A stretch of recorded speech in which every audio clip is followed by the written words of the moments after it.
नाशिकमधील लक्ष्मी ज्वेलर्स, सोने व चांदीचे उत्तम ठिकाण।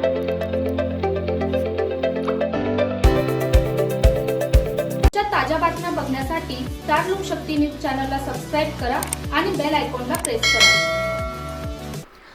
मागील वर्षी 14 फेब्रुवारी रोजी राज्य शासनाने महिलांची फसवणूक, प्रेमाच्या नावाखाली होणारा छळ आणि बळजबरीने धर्मांतरण, लव जिहाद या संदर्भात कायदा करण्यासाठी विशेष समिती स्थापना करण्याचा शासन निर्णय GR काढला होता।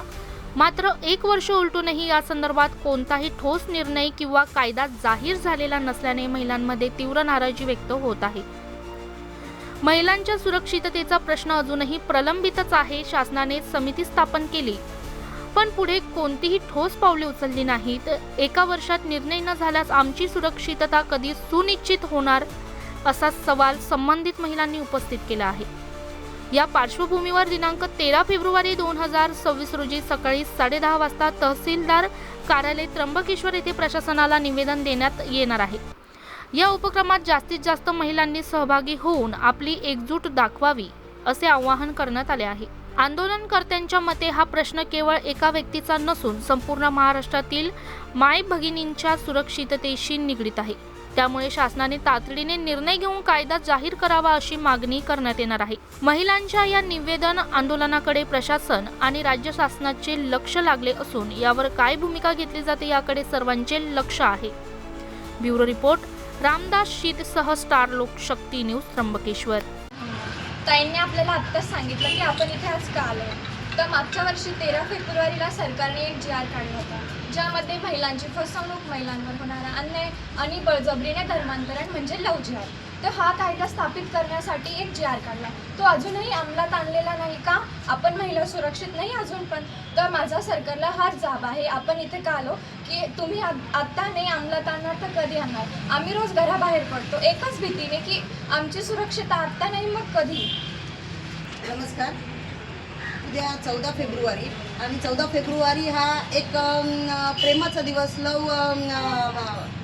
व्हॅलेंटाईन डे म्हणून सगळीकडे साजरा होतो। पण मागच्या वर्षी 14 फेब्रुवारीला आपल्या सरकारने लव जिहाद विषयीचा एक कायदा पास केलेला आहे, जो त्यांनी त्याच्या एक समिती स्थापन केलेली आहे लव जिहादासाठी। जे महिलांचं, मुलींचं जे बळजबरीने धर्मांतर केलं जातं, त्यांना चुकीची वागणूक दिली जाते, त्या संदर्भात जो काही कायदा काढलेला आहे त्या कायद्याला उद्या 1 वर्ष पूर्ण होत आहे। आणि आज आपण सरकारला त्या विषयाची आठवण करून देण्यासाठी इथे आलेलो आहे, कारण 1 वर्षामध्ये तो कायदा कुठेही पुढे सरकलेला नाही आहे। इतर राज्यांमध्ये तो कायदा अंमलात आणला जातोय, अंमलात आणला गेला आहे, पण आपल्या महाराष्ट्रामध्ये अजूनही तो कायदा अंमलात आणलेला नाही आहे। आपल्या महिला भगिनींचं, त्यांना संरक्षण देणारा जो कायदा आहे तो जर अजून अंमलात आणलेला नाही आहे तर त्यांच्या संरक्षणाचं काय, त्यांच्या पुढे भवितव्याचं काय? त्यांची जी छळ होते, त्यांची जी पिळवणूक होते, जी वेगवेगळ्या धर्मांतरांच्या याच्याखाली त्यांची जी फसवणूक होते, त्याचा तो विषय पुढे जात नाही आहे। तर आज आपण 13 फेब्रुवारीला तो कायदा त्यांनी पुढे अंमलात आणावा यासाठी आपण सर्व बंधू भगिनी इथे एकत्र आलो आहे। आणि आज आपण इथे तहसीलदारांना हे निवेदन देणार आहे। त्या निवेदनाबरोबरच आपण हा GRचा एक फोटोही त्यांना देणार आहोत की हा GRचा फोटो त्यांनी त्यांच्या भिंतीला किंवा त्यांच्या समोर ठेवून हा कायदा लवकरात लवकर अंमलात आणण्यासाठी तो त्यांना प्रेरणा देणार आहे हा GR।